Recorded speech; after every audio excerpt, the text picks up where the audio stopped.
Gano'n naman talaga. Tulog laway. Simula. Hindi gano'n kadali. Akala ko halak. Pagdadaan. Taka ko tulo. Marami ka pang aaralin. Maraming pagsubok Sabi ko di pakinggan ng kapatid mo. Kailan lumaki na sa mga... Oh, one lang, one. Di ba?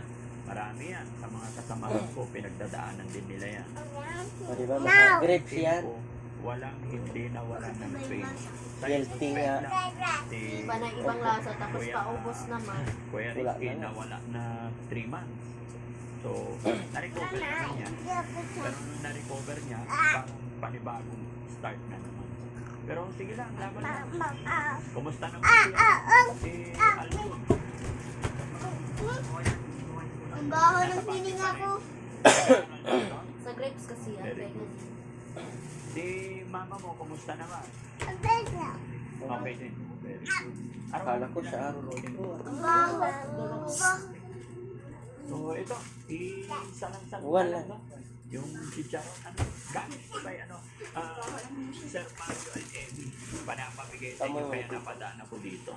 Hindi po noon matag pa. Babalik na lang siguro ako para makausap ko yung mama at papa mo. Mga anong oras sila? Hanggang 11, nandito na ako. Sige, pupunta ako rito, ha? So yun mga kababayan. Ito yung water mo, ah. Water mo, Makausap baby. natin sakto. Ay, sorry. Babalik na lang po ako pagdating. Pulutin ni baby, dali. Pulutin ni baby. Balik mo dyan. Ang Very good yan si baby. Dali, pulutin mo lahat. Opo, ilagay mo dyan. Sila? Oo, ilagay mo. Dali na. Ikaw, di ba? Ha? Okay. So, Sayang ka! wala.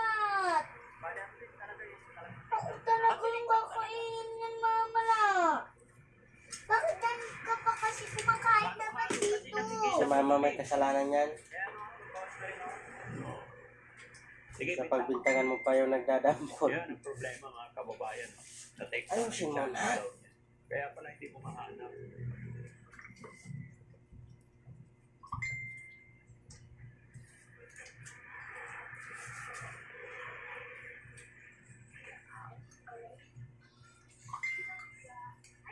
Hello po.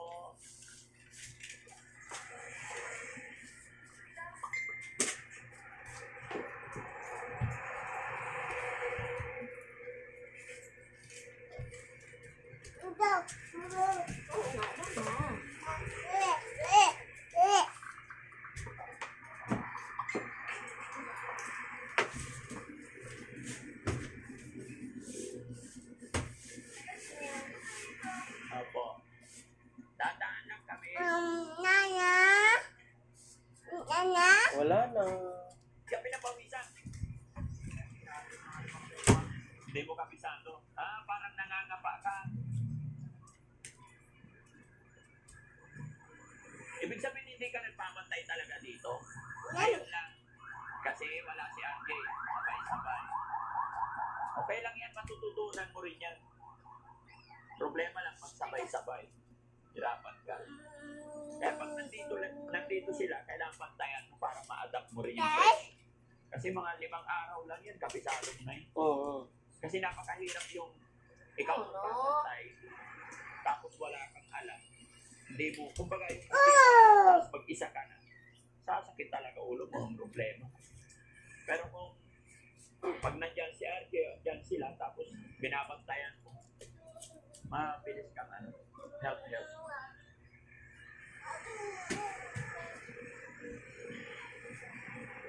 So yun, mga kababayan, mga kabarangay, balik na lang tayo. And gusto ko rin makausap si teacher kasi si Tatay Simon. Babalikan ko na lang kasi si Pauline lang nandito, nagsimba sila. Pasensya na po kayo sa boses ko. Ito po yung araw na naulanan kami. Galing kami kay Tatay Rudolph at kagaling kasi ng Isabela.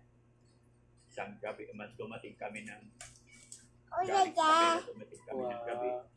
Medyo puyat pagod pa. Kinabukasan, pinuntahan namin si Tatay Rudolph. Siya rin naman na naambunan ako nung pauwi na, kaya medyo I'm not feeling well also. Kaya pinilit ko rin pumunta dito dahil sa pinadala ni Sir Mario and Emmy. No?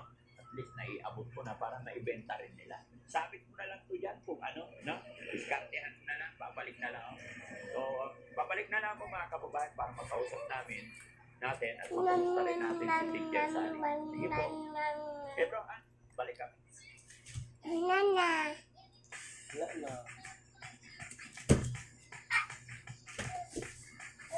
Doon na kasi